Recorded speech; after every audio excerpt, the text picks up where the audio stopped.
স্বাধীনতা দেওয়ার নামে বাংলাদেশে কোনো অস্থিতিশীলতা সৃষ্টি করবার কেউ পায়তারা চালায়, আমরা তাদের বিরুদ্ধে যে কোনো প্রতিরোধ সংগ্রামের জন্য প্রস্তুত রয়েছি।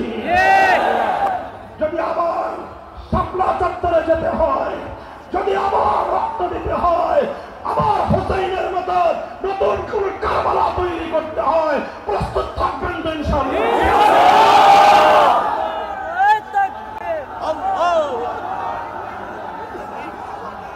আপনারা যদি প্রস্তুত থাকবেন, বেঁচে থাকবে বাংলাদেশ।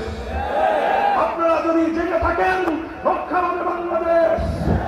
আপনারা যদি প্রস্তুত থাকেন, রক্ষা পাবে বাংলাদেশের স্বাধীনতা ইনশাআল্লাহ।